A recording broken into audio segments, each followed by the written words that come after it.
planeación fiscal internacional.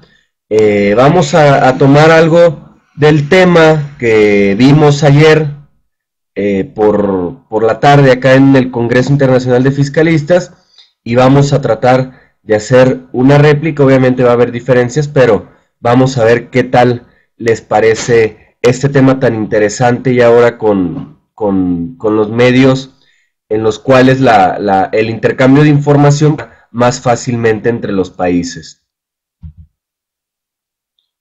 Vamos con la siguiente lámina, nada más que tengo acá.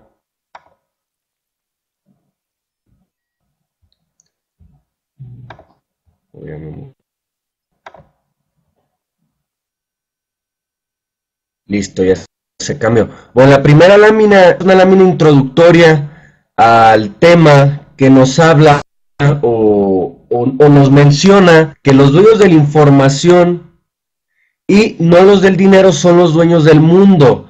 Y vamos a irlo comentando porque hay dos bloques muy importantes que se están peleando la información en México. ¿Quiénes son estos bloques?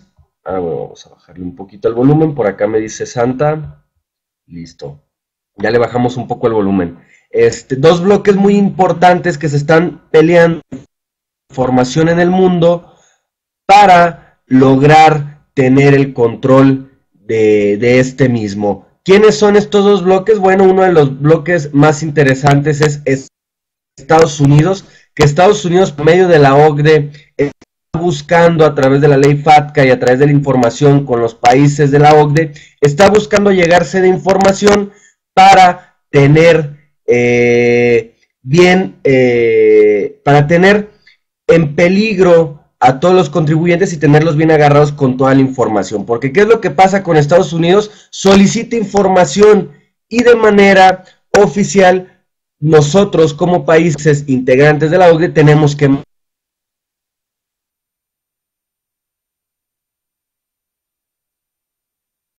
públicas por medio de un arma, si nos están yendo hacia la defraudación fiscal y hacia la evasión fiscal. ¿Qué pasó con el Bester Gordillo?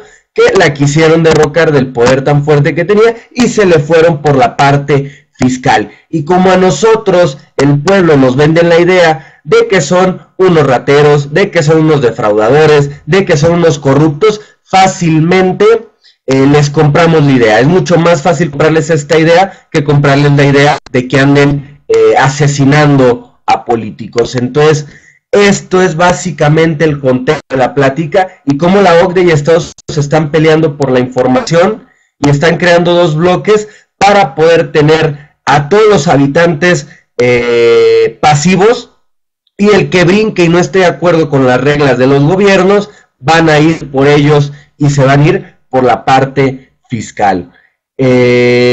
Vamos a seguir comentando las láminas. Entre las administraciones tributarias se pelean por la información y la recaudación. OCDE, controlada por Estados Unidos, la Unión Europea, controlada por Alemania, y ley FATCA, ley del cumplimiento fiscal sobre cuentas extranjeras, y respuesta de europeos. ¿Qué pasa con la ley FATCA? Bueno, la ley FATCA pretende que se esté llegando Estados Unidos de información y con esto tener controlados a todos los países miembros de la OCDE. A nivel Unión Europea se ha dado una respuesta FATCA para evitar que Estados Unidos de América obtenga poder e información cada uno de los países miembros, sino que la información se entregue de manera, es decir, control de esta lo tenga la Unión Europea. Entonces, ya aquí estamos viendo cómo la Unión Europea no le está gustando mucho esta ley FATCA que está buscando que los países miembros de la OCDE compartan información a Estados Unidos, porque le están diciendo, sí, Estados Unidos, tú estás pidiendo información y te la están mandando, pero tú la estás mandando a cuentagotas o a veces hasta ni la mandas. Entonces, vas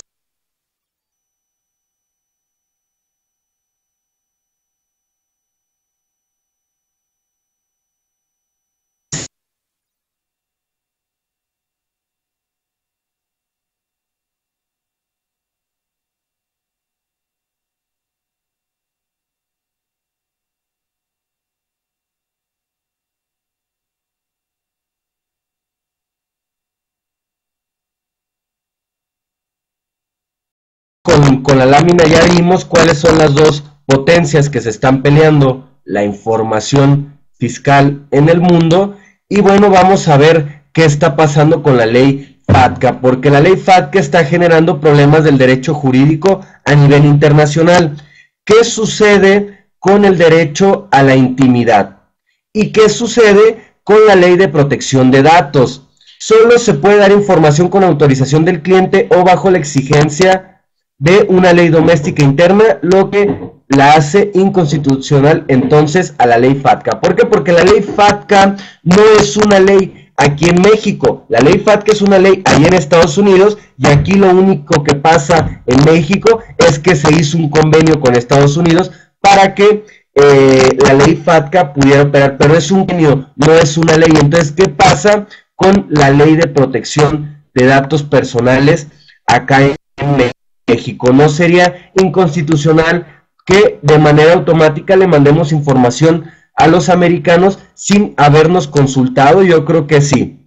¿Y qué está pasando con esta ley? Dice que si los clientes no autorizan la entrega de información, el banco deberá de cancelar la cuenta. Sin embargo, los bancos no lo pueden hacer por el tema del derecho a la libre constitución. Entonces, el acuerdo de la ley FATCA no es un tratado internacional, sino es un convenio administrativo, el cual debemos revisar. Y yéndonos por estas bases, se vuelve ilegal esta ley si a nosotros nos cancelan nuestra cuenta, si el banco nos cancela la cuenta porque no autorizamos a mandar la información. Creo que ahí se están violando muchos derechos con esta ley FATCA, y bueno, nos da para ponernos a pensar. No sé cómo lo vayan viendo ustedes. Por otro lado, hablamos siempre de los paraísos fiscales. Ya lo hemos hablado en el primer programa, pero bueno, vamos a darle seguimiento, porque ¿qué pasa con Estados Unidos? O sea, Estados Unidos quiere atacar los paraísos fiscales y todas las actividades evasoras de los países. Pero en Estados Unidos vemos que allá ellos cuentan con sus propios paraísos fiscales, y lo hemos hablado como Delaware, Nevada y Florida. ¿Qué pasa con estos países? Bueno, las sociedades que los crean, puede que estas sociedades tengan acciones al portador y jamás se conozca la identidad de los socios de las empresas. Entonces, siempre, y es bien sabido que Delaware, Nevada y Florida son los paraísos fiscales de Estados Unidos. Entonces, ¿por qué Estados Unidos, si tiene sus propios paraísos para evitar que los grandes capitales se vayan de su país, por qué a los demás países los busca atacar para eliminar los paraísos fiscales? Los mexicanos tributan conforme a residencia, y los americanos con base a nacionalidad. Aquí, ¿cómo se hace para determinar en México si debemos proporcionar sí o no la información a Estados Unidos de América? Entonces, también recordemos que hay una fuerte problemática con los empresarios mexicanos que se van a vivir a Estados Unidos por algún problema de inseguridad y no voltean a ver cómo está fiscalmente aquel país y no hacen una planeación fiscal dada para estos empresarios, y se van los mexicanos a vivir a Estados Unidos, obtienen su residencia, y recordemos que allá en Estados Unidos si hay un impuesto al patrimonio, lo cual no hay aquí en México, y este impuesto al patrimonio está muy fuerte. Hablamos de, más o menos ha ido cambiando la ley, pero hablamos de un 40% sobre el total de los bienes, sin importar dónde estén estos bienes, sino todos los bienes que nosotros como mexicanos tengamos en el mundo, nos podremos hacer acreedores a tener que pagar un 40% sobre el valor de los bienes por esta ley, por este impuesto al patrimonio que manejan ahí en Estados Unidos. Entonces hay que tener mucho cuidado con nuestros asesorados que se van a Estados Unidos a vivir y no llevan una planeación fiscal, lo que hemos estado viendo acá por Estados Unidos. Pero bueno, ¿qué está pasando acá en la Unión Europea? La Unión Europea cree que la legislación de Estados Unidos no da un tratamiento de protección de datos personales adecuado, y entonces, ¿qué sucede si no se da adecuadamente los datos en Estados Unidos?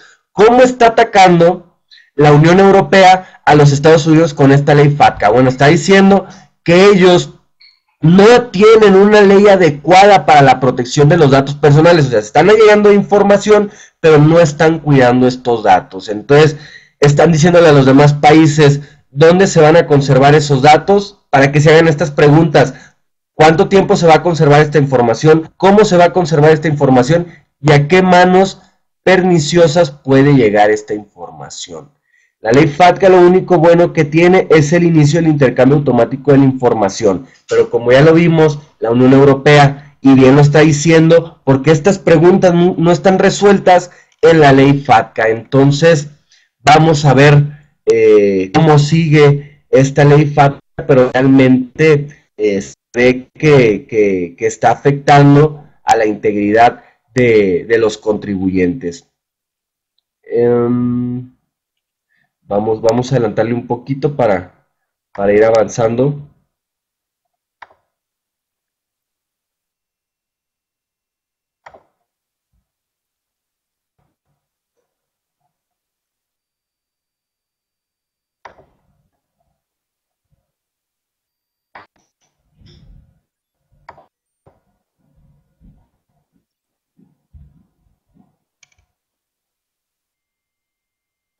¿Qué está pasando allá en la Unión Europea? Ya hablamos un poquito de Estados Unidos y cómo se está dando el intercambio de información. ¿Qué está pasando allá en la Unión Europea?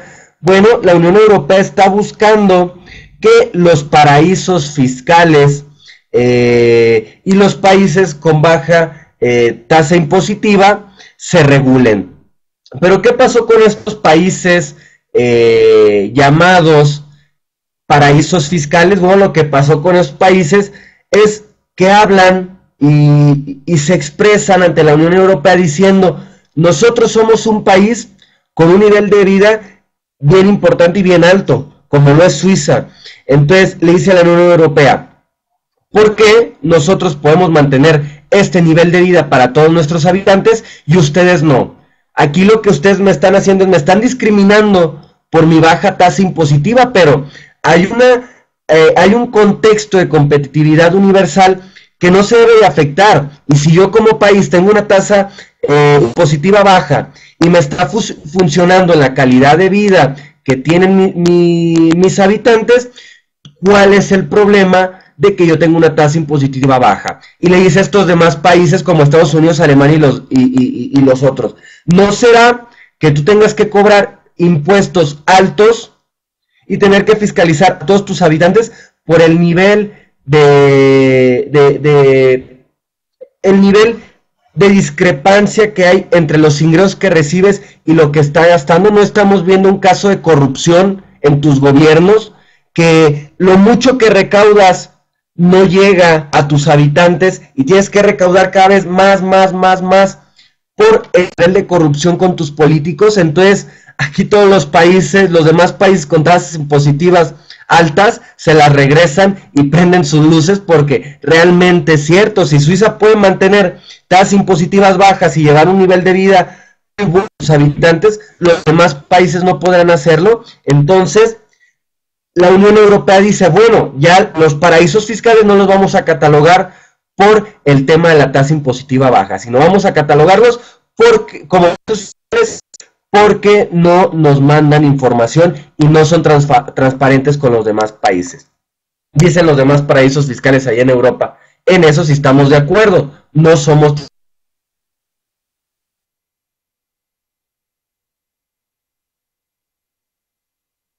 transparentes. ¿Qué necesitamos hacer? Intercambiar.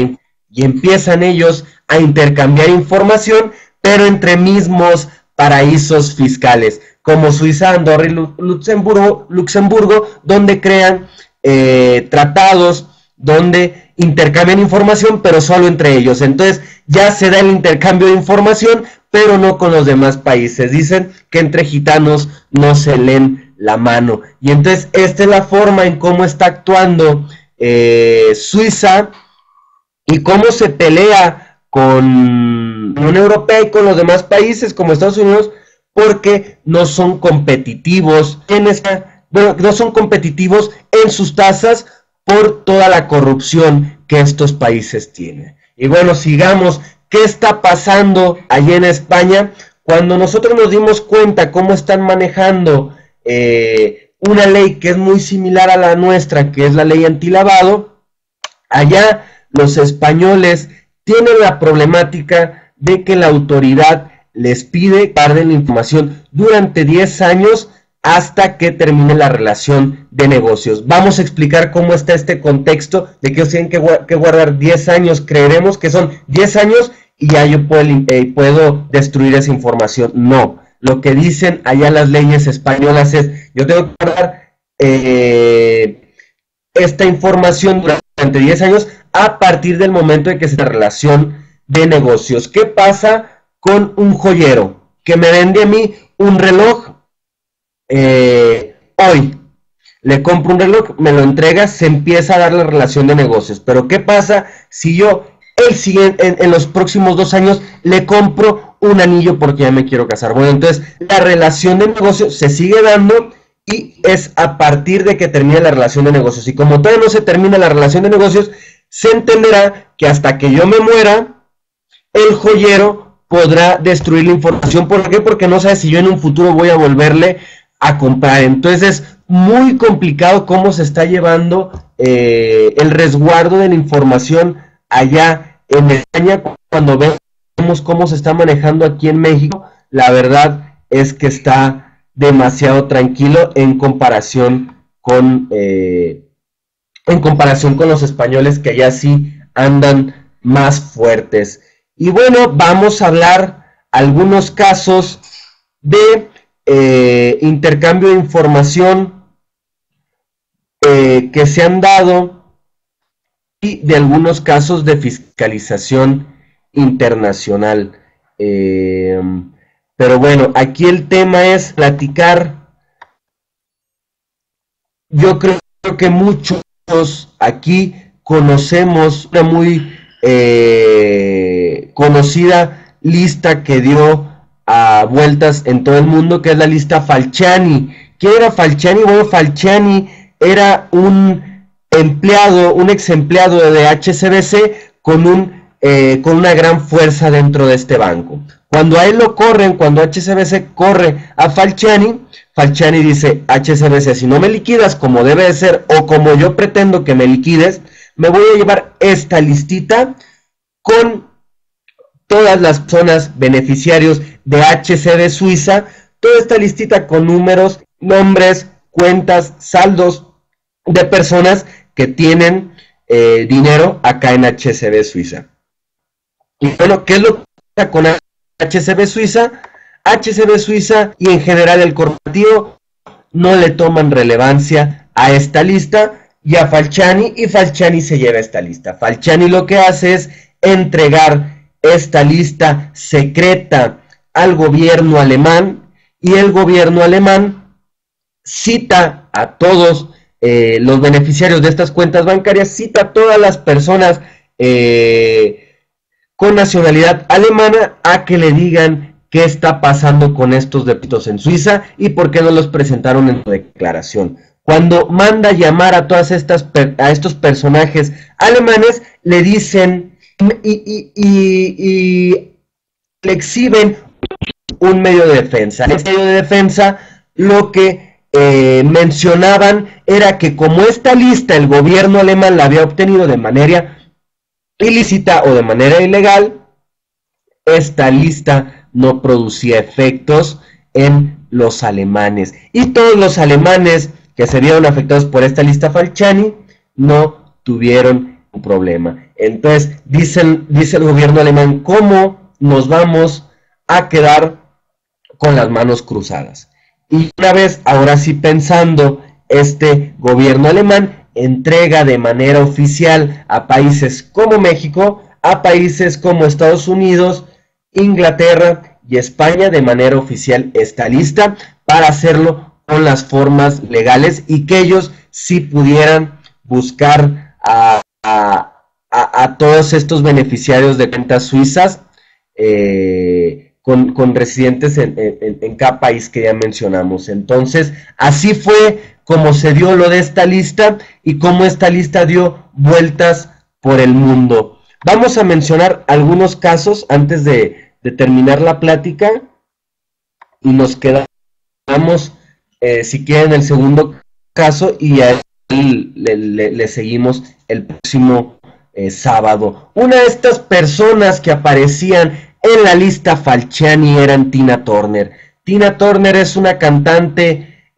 bailarina que tiene bastante éxito a nivel mundial. Ella es de nacionalidad americana. Vamos a ver qué pasó con Tina Turner, que apareció acá en esta lista Falciani, que obtuvo Falciani por medio de HSBC Corporativo, donde están todos los depósitos de personajes interesantes ahí.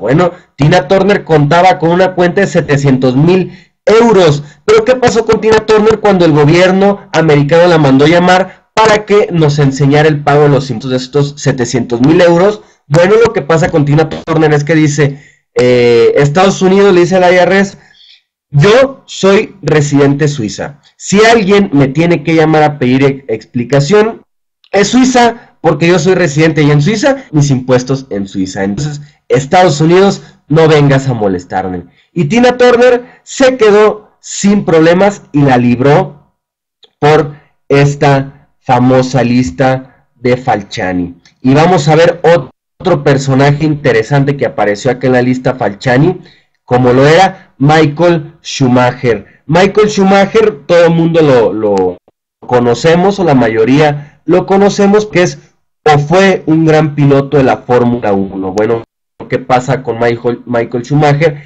A él también le encuentran dinero allá en Suiza. ¿Cuánto le encuentran a Michael Schumacher? 600,000 euros. Pero ¿qué pasa con Schumacher? Él interpuso este medio de defensa que comentamos allá en Alemania, donde allá en Alemania, recordemos, ellos sí obtuvieron de manera ilegal y sin las formas jurídicas esta lista Falciani. Por eso Schumacher la libra y dice, Alemania, como tú obtuviste esa información de manera no legal, esa información a afectarme. Y Michael Schumacher la libró. Si gustan, para no afectar a la siguiente entrevista, le damos seguimiento el próximo sábado para que veamos cómo estos casos de fiscalización internacional ya se están dando. No es que vengan, no es que pensemos antes que van a llegar en 3 años, en 5 años, en 10 años. Esto ya está pasando hoy y los casos de fiscalización hay que cuidarlos, hay que estar enterados de cómo se están manejando estas leyes internacionales, el intercambio de información, y vamos a darle seguimiento el siguiente sábado. Desgraciadamente tuvimos algunos contratiempos, como lo fue internet. No estoy en León, entonces estoy acá en un hotel en Puebla. Difícilmente tenemos la facilidad para conectarnos, pero les prometo que el próximo sábado acabamos con esta información que está muy interesante y vamos a ver qué otros personajes se encontraron ahí en la lista Falciani y qué está pasando. Vamos a ver cómo la corrupción no solo es en México, sino la corrupción también se da en los demás países, pero difícilmente los demás países como la Unión Europea, como Estados Unidos, aceptan que existe corrupción en sus países. Pero vamos a ver qué más personajes, porque no solo personajes famosos, sino personajes políticos nos encontramos en esta lista Falciani. Les agradezco a todos por su atención y nos vemos el próximo sábado para darle seguimiento a este tema tan interesante. Dice Juan Manuel Portillo, no estará Donald Trump por acá. No, Donald Trump no aparece, pero vamos a ver qué otros personajes interesantes están. Que no dudemos que Donald Trump por ahí tenga su dinero en Islas Caimán, en Suiza, en Luxemburgo, por ahí debe tener su dinero, o quién sabe, igual hasta ahí en Nevada, ya lo vimos, son paraísos fiscales. También hay algunos paraísos que tienen Estados Unidos. En 15 días tiene razón el maestro Octavio Ávila, porque el siguiente sábado no hay programación por la convención que se va a vivir en Anafinet, que por supuesto estaremos presentes allá para capacitarnos y para ver cómo podemos seguir creciendo este gran proyecto. Yo los invito a todos los jóvenes que nos estén escuchando a que se animen a sacar un tema, a crear un tema, y con gusto les digo, este espacio está también para ustedes para que lo aprovechen. Les agradezco y nos vemos en 15 días y los que vayan a la convención nos vemos en la convención. Muchas gracias a todos y que tengan un muy buen fin de semana.